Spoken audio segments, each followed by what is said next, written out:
ఆ సమ్ కోసం ఇప్పుడు మనం వెరిఫై అవసరం లేదు. మీరు చెప్పింది అబద్ధం అయితే కాదు కదా, మీరైతే బిజినెస్ చేస్తలేరు కదా. మరి మీరేదో సహాయానికి ఆపదకు ఆదుకున్న వాళ్ళే కదా, మళ్ళీ ఇప్పుడు మేము కూడా ఆపదల్లో ఉన్నాం కదా. ఈ కొంత ఆపదలో ఆదుకోండి. మీకు ఇచ్చే వాయిస్ లో మీకు ఎంత ఉంటుందో. ఆ రోజు మేము ఏదో ఆపదలో ఉంటేనే ఆదుకున్న వాళ్ళు ఈ రోజు టైట్ చేసి ఆత్మహత్యలు చేసుకునే కాడికి తీసుకురావద్దు కదా. అంటే నేను అనేది అప్పు ఇచ్చిన వాళ్ళు ఇంకో ఏదో ఆపద సంపదకు అప్పు ఇచ్చిన వాళ్ళు ఏదో ఆపదలో ఉన్నారు కాబట్టి ఈ ఆపదల నుంచి వాళ్ళు భయపడరు. మీకు మొత్తమే ఇయ్యను ఎగ్గొడతా మొత్తమే లేదు అంటే అది వేరే పంచాయతీ అవుతుంది. ఈ టైమింగ్ అనేది మనకు ఇన్కమ్ ముందు అవుతుంది. ఇన్కమ్ సోర్స్ అనేది లేకపోవడం వల్ల ఆయన వెనుకబడ్డాడు. కాబట్టి కొద్దిగా మీరు సహకారం చేయండి. ఇప్పుడు మనం మీ అమౌంట్ ఏడబోదు. యాజ్ పర్ మేము కూడా ఇస్లాం వల్ల ఎవరికి అప్పు లేదు.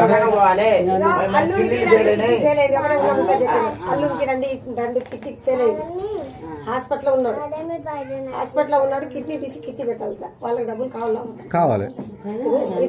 ఇప్పుడు ఈయన కిడ్నీ ఏమంటావా? మరి ఈయన కిడ్నీ ఇస్తాడు కాదండి. ఇప్పుడు ఆయనకు ఆడ ఇన్కమ్ సోర్స్ లేదు, అటు ఏది వాళ్ళ బాధలు వాళ్ళకు ఉన్నాయి, మన బాధ మనకు ఉన్నాయి.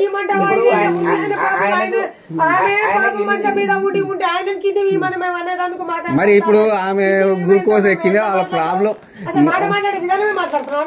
ఇప్పుడు నేను మాట్లాడకుండా ఇప్పుడు పనిష్మెంట్ ఏంది నాకు? నాకేం పనిష్మెంట్? ఇప్పుడు పైసలు కట్టను, పనిష్మెంట్ ఇస్తావా?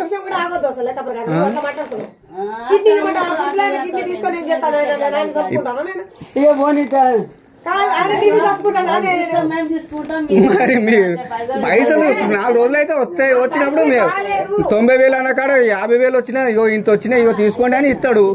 అట్లా ఇచ్చినా లేదా? మొత్తమే తీసుకున్నా కానీ అసలు ఇయ్యలేదా? ఏం మాట్లాడుతున్నావు? మొత్తమే నీకు తీసుకున్నాక ఒక్క రూపాయి ఇయ్యలేదు.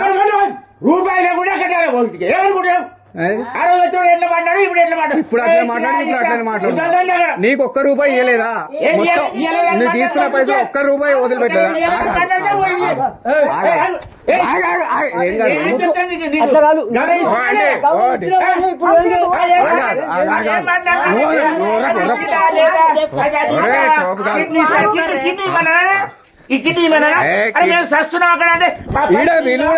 వీళ్ళు కూడా వస్తురు. వాళ్ళు ఇలాజ్ కంటే వాళ్ళకు హాస్పిటల్ పోయేది. అయ్యా అంకుల్, ఓ అంకుల్, ఓ ఆంటీ, ఓ ఆంటీ ఇగో ఈమెకు ఆరోగ్యం బాగలేదంటే ఈమె హాస్పిటల్ తీసుకుపోయే పైసలు వచ్చి తీసుకొని పోయిండు.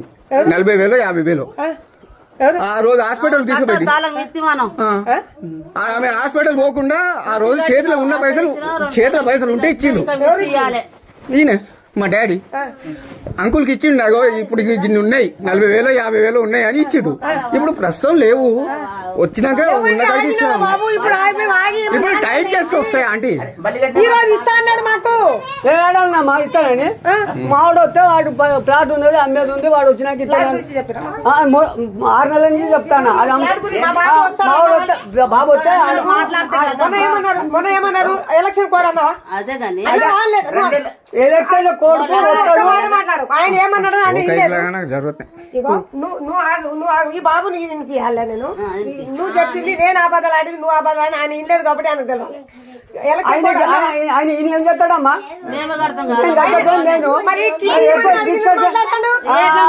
నేనేమంటున్నా, మీ అల్లునికి బాధ ఉంది, కిడ్నీ ఉంది అంటే ఈయన ఇచ్చే పైసలు ఇస్తే అయిపోతుంది. కానీ మీకు ఆడ కిడ్నీ కోసం ఈయన ఇప్పుడు టైట్ చేస్తే ఈయన లేవు అన్నప్పుడు టైట్ చేస్తే ఎట్లా? మనం చదువుకున్న వాళ్ళం, ఎడ్యుకేటర్లో, ఆఫీసర్లో మనం ఆయన దగ్గర ఇప్పుడు ప్రెసెంట్ లేవు, డబ్బులు లేవు, రేపు మాపు వస్తాయి. మొత్తానికైతే తీసుకున్న కాడికైతే మొత్తం నీకు ఎక్కడిది లేదు అని ఒక్క రూపాయి ఇవ్వకుండా అయితే ఎగ్గొట్టలే కదా. ఎంతో లాస్ట్ కు ఎంతో పేమెంట్ ఆగింది. మీరు అనలేదు, నేనంటున్నా లాస్ట్ కి పేమెంట్ కొంత మిగిలింది, 90,000 మిగిలింది. అదే అది దానికి కొంత టైం తీసుకోండి. ఇప్పుడు టైట్ చేస్తే ఎట్లా మరి? ఇంకో 4 నెలలు అవుతుంది, ఇంకో 4 నెలలు అవుతుంది. అదే మరి లేకుంటే ఇంకో సంవత్సరం అవుతుంది, ఇంకో సంవత్సరం అవుతుంది. మరి ఏం చేస్తాం చెప్పండి?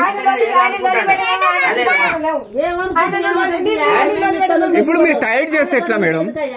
మీరు ఇట్లా టైట్ చేస్తే ఎట్లా? ఎయ్యి నువ్వు ఎయ్యి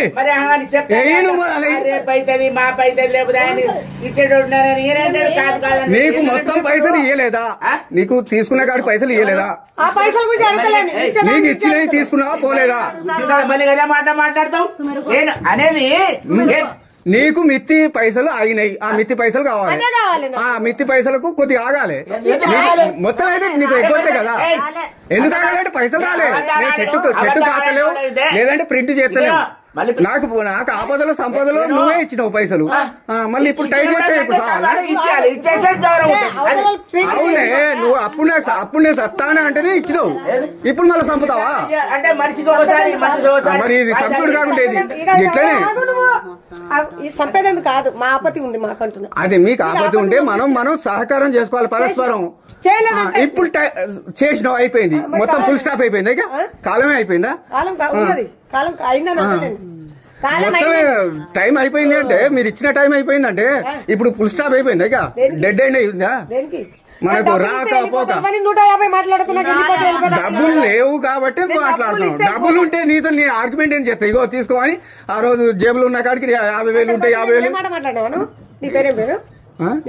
నా పేరు రఫీ.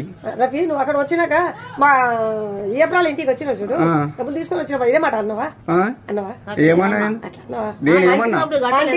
ఆంటీ ఎప్పుడు అడిగినా డబ్బులు ఇచ్చేస్తా అంటే అట్లా తీసుకోపోతున్నా. అలాంటి వాళ్ళు కామంటే ఇప్పుడు కాదండి, నీకు నువ్వు ఇచ్చిన అమౌంట్ లో నీకు ఏదన్నా మొత్తమే ఇవ్వకుంటే నువ్వు ఈ మాట అనాలి. నీకు మొత్తం ముట్టినాయి, ఏదో వడ్డీకి వడ్డీ ఏదో 1 లక్ష ఒకసారి 1 లక్ష ఒకసారి ఇచ్చినావు. 2 లక్షలకు 2,80,000 లెక్క చేసి ఇచ్చినావా లేదా? 2,80,000 ముట్టినాయా లేదా? 2,80,000 ముట్టినా లేదా? మిత్తి కదా. ఇంకే ఎక్స్ట్రా డేట్ ఎక్కువ అయింది. ఆ డేట్ ఎక్కువ అయిన దానికి ఇంకో 90,000 మీరే లెక్క చేసిరు. మీ లెక్క పడి అదే మనం అదే మాట్లాడుతున్నాం. అదేనమ్మా మీరు తీసుకునేటోళ్ళు ఇప్పుడు ఇయ్యలేదని అన్నానా అంటే పోయి వచ్చినాక చెప్తాం. నేనేం మాట్లాడినా మీకు? నేనేం మాట్లాడలే మీకు. మీకు మొత్తం వచ్చేసినాయి ఎక్స్ట్రా అమౌంట్. బతకడానికి తీసుకుంటున్నా. నువ్వు లెక్క ప్రకారం డబ్బులు ఇచ్చేసి నీకు నాకు బరాబర్. ఇప్పుడు మీకు ఎంత రావాలి? 90,000 తెచ్చిస్తాం. ఎప్పుడు ఇస్తావు? ఇంకా 6 నెలలకి ఇస్తా. 6 నెలలకి ఇస్తాను. 6 నెలలకి ఇస్తా. 90,000 ఇస్తా. 6 నెలలకి ఇస్తా. నేను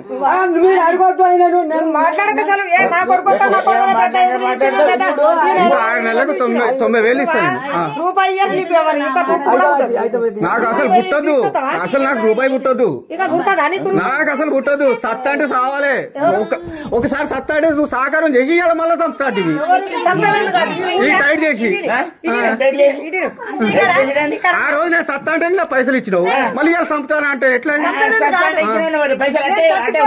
ఇస్తా అంటాను కదా. నీకు పైసలు ఇచ్చినాయి, పైసలు ఇచ్చినాం కదా. మొత్తం బుద్ధి ఉండే మాట్లాడుతున్నాను. నీకు 1 రూపాయి ఇవ్వకుంటే అది వేరు. అసలే ముంచలేగా నీకు, అసలే ముంచలేగలే. నేను లొల్లి పెడతలేను. నీకు ముట్టాల్సిన మొత్తం ముట్టినా లేదా? ఆంటీ నీకు ముట్టాల్సిన ముట్టినా లేదా? 2,80,000 ముట్టినా లేదా? నీకు ముట్టవలసిన 87,000 ముట్టాలి. ముట్టవలసిన ఎక్స్ట్రా మిత్తే కదా. ఇస్తాం. ఎందుకు ఇస్తాం?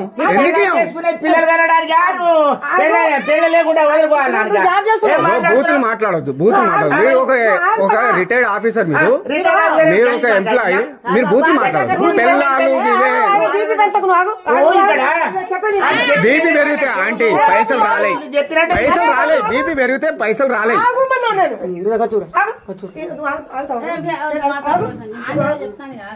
ఆగుమన్నప్పుడు ఇక్కడ కొండాపురం ఊర్లో జోగ్య నాకు బద్మాస్ ఈయన బాగా లొలి పెడతాడు. ఈయన పంచాయతీ ఒక్కరితో నేను ఎందుకు నాకేమవసరం, నాకేమవసరం? నేను సత్తా అంటే నువ్వు పైసలు ఇచ్చిన దానివి, నిన్ను నేను ఇబ్బంది పెట్టుడు నాకు న్యాయమా? కదా ఇప్పుడు ప్రాణం తీసుకునేందుకు వచ్చినావా ఇచ్చేందుకు వచ్చినా? నేను ఒకటే అంటున్నా అంటే నేను చేస్తా అంటే నాకు పైసలు ఇచ్చిన దానివి, సహకారం చేసిన దానివి, మళ్ళీ నేను సావకుండా కొద్దిగా సహకారం చేయి. నీకైతే మొత్తం నీకు ఇవ్వాల్సిన 2,80,000 ముట్టినాయి, ఇంకా ఏదో ఎక్స్ట్రా ఉన్నది అన్నాడంటే నేను తప్పులా పడతా. ఇచ్చినవనే అంత ఇచ్చిన దానికి రూపాయి కూడా నేను రాసి ఇవ్వలేదు. ఇచ్చినావు, నువ్వు ఇచ్చినావు, నేను తీసుకున్నాను. నేను అబద్ధాలు ఆడలే, నువ్వు ఇచ్చినావు. అందుకోసం అండి మనం ఎందుకు గొడవ ఇప్పుడు నువ్వు లొల్లి పెడతావు. ఇప్పుడు నేను లొల్లి పెట్టలేనండి, మాతోటి లొల్లి కాదని ఉన్న వాస్తవం మాట్లాడుకుంటున్నావు. నువ్వు మాట్లాడి కాదు, రూపాయి కూడా పుట్టదు. అవసరం లేదండి, నాకు రూపాయి కూడా పుట్టొద్దు. ఆ రోజే సచ్చేటోని నేను, ఆ రోజే సత్త అయిపోయేది. ఇట్లా రూపాయి పుట్టడం వల్లనే ఇలాగా బతుకున్నా. రూపాయి పుట్టదు అంటుంది కాబట్టి నేను అంటున్నా ఆంటీ. ఆ రోజు రూపాయి పుట్టింది కాబట్టి ఇవాళ దాకా బతుకున్నా నేను. ఆంటీ నేను చెప్పేది వినండి, ఆ రోజు రూపాయి నాకు పుట్టడం వల్ల ఇవాళ దాకా నేను బతుకున్నా. అర్థమవుతుందా? ఇవాళ మీరు సహకారం చేస్తే ఇంకో 4 రోజులు బతుకుతా. ఇట్లా టైట్ చేస్తే ఇవాళ ఫుల్ స్టాప్ అయిపోతుంది. అట్లుంటది. రూపాయి గుట్టదు అంటే నాకు గుట్టదు.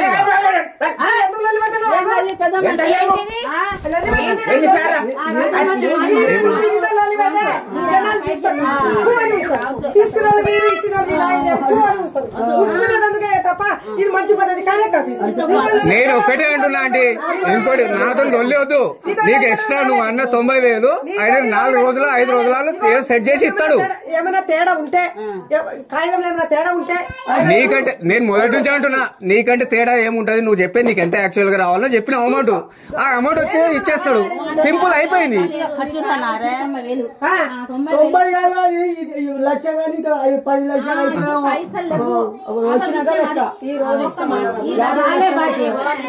ఇగో ఆంటీ నేను ఎత్తా అనుకున్నాడు ఆయన. ఒకరి మాట సరే ఇది ఒకటి వినండి, ఇది ఒకటి వినండి అంటే ఆడబిడ్డ చెప్పిందంటే పోతూనే ఉన్నాం. చెప్తాను ఆగుమని నిన్ననే పిల్లలతో అనిపించిన అట్లా ఆగిన అన్నట్టు అట్లా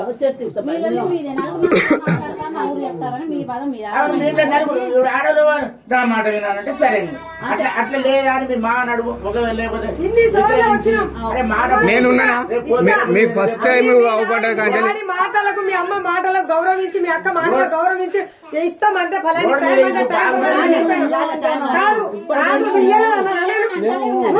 ఇప్పుడు మీ స్థాయిలో మీరు కరెక్టే ఉన్నారు, మా బాధలో మేమున్నాం. ఇప్పుడు మేమేమంటున్నాం ఇప్పుడు టైం ఏమని అడుగుతున్నావు కదా, మేమేమంటున్నాం ఇప్పుడు ఇయ్యలేదా ఒత్తిగా ఇయ్యలేదా? అరే ఇచ్చిన టైం కావాలి ముచ్చడలేదు ఇక మరి ఏమంటున్నాడు ఆయన కదా అంటున్నాడు. 5 సార్లు వాళ్ళు అన్నారు. సరే ఎందుకు అర్థమైతలేదమ్మా? ఉల్టా మాట్లాడుతుండు. అయితే మా అల్లుడు బాగాలేదు, ఈ రోజు ఇస్తామని బాబు వచ్చింది కదా నేను అడుగుతా. ఆయన కిడ్నీ ఇవ్వమంటావా? పెద్ద మనిషికి ఆమె మంచం మీద పడి ఉన్నది పాప, ఆయన ఏమో పెద్ద మనిషి, ఆయన కిడ్నీ ఇవ్వమంటానమ్మా? నేను నా బాధ లేదు, నేను మాట నా బాధని చెప్పుకున్నా. నా అతనికి బాగాలేదని చెప్పి అన్నా అంటే నీ కిడ్నీ ఇవ్వమంటావా మరి అంటాడు. తెలుసు కిడ్నీ ఇవ్వమన్నా అన్నానా అంటే నా డబ్బుల కింద నేను కిడ్నీ ఇవ్వమన్నా అట్లా అనొచ్చా? పడి చావం బియ్య ఏదన్నా అయిపోయి నాకు ఇచ్చేస్తాను, అస్సలు ఇచ్చే చచ్చిపోతాం. సచ్చే రోజు సచ్చేది నువ్వు నాకు చెట్ల కాదు. ఇగో సచ్చే రోజు మనం చెప్పలేము. మనం తెలుసా అమ్మా? మనం ఊరికి పోతున్నాం, మనకి ఎక్కడ ఏ రాసి పెట్టింది తెలుసా? ఇప్పుడేమన్నా చచ్చిపోతామంటే దేవుడు తీసుకుపోతాడా మనకు? అట్లా తీసుకుపోతాను. నేను సత్తా అంటే ఎవరో మిగిలం. అదే అమ్మా, నేను చచ్చిపోతా అని మనం అన్నప్పుడు దేవుడు తీసుకోపోతే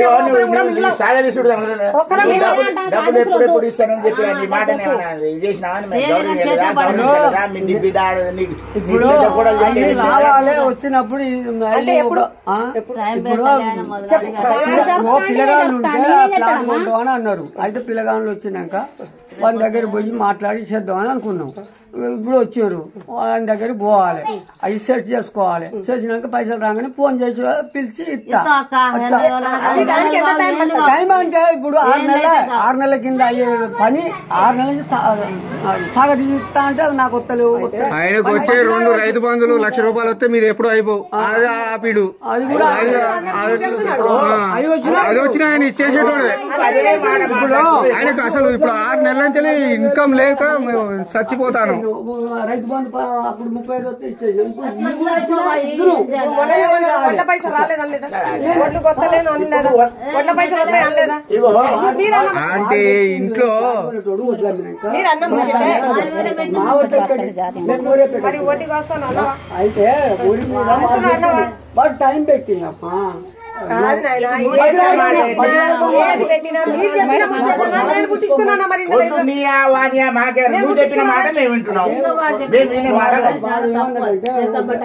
కాదమ్మా, ఇవన్నీ నేను పుట్టించుకున్నానా? మరి ఈ మాటలు వడ్ల పైసలు అంటే ఇప్పుడు నువ్వు అన్నట్టు ఆ 90,000 కాకుండా నా చేతిలో 50,000 ఉంటే ఇగో ఇన్ని ఉన్నాయని ఇచ్చే పంపే బాపతి. అవి కూడా రాలేదు. 4 రోజులు ఆగురి. ఆయనకు అంత ఇబ్బంది పెట్టకురి. మీ పైసలు ఎటు పోవు. ఇష్టం అన్న టైంకు రాదు.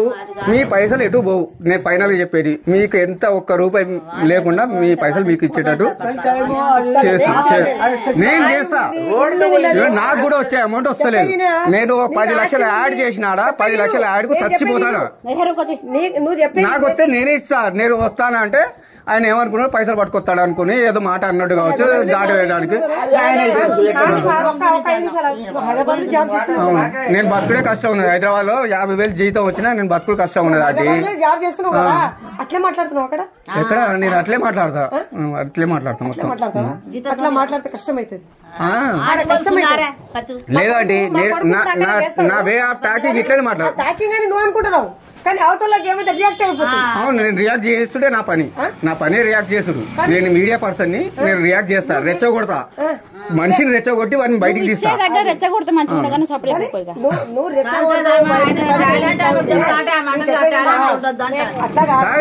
నా వే ఆఫ్ టాకింగ్ అంతా. నేను పోయి మున్సిపల్ కమిషనర్ బెదిరిస్తా, అందరిని బెదిరిస్తా, నేను తెచ్చుకుంటా. అంటే నా రూటే అంతేగా. నేను మారా. నేను ఒకటే చెప్తున్నా, ఇప్పుడు మీకు వచ్చే పైసలు రూపాయిలో కూడా పైసలు ఇచ్చేసి మాట్లాడరు. ఆ గది లెక్క నా రేపు గట్నే నేను గట్నే చేస్తా, గిట్లా చేస్తాను. నా సంగతి తెలిస్తే తెలుసు నీ సంగతి కూడా.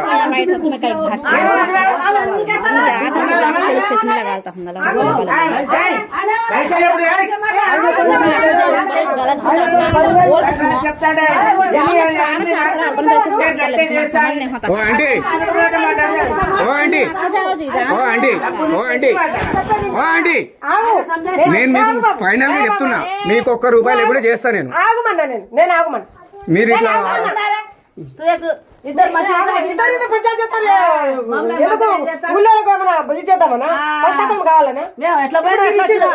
నేను ఒక మాట ఇచ్చినా మీకు, చెత్త ఇది అంటే చేసుకోగాని అది నీ విషయం ఏం చేసుకుంటా. అంటే మీరు నా యాటిట్యూడ్ అడిగారు, నా యాటిట్యూడ్ మీకు చెప్పిన.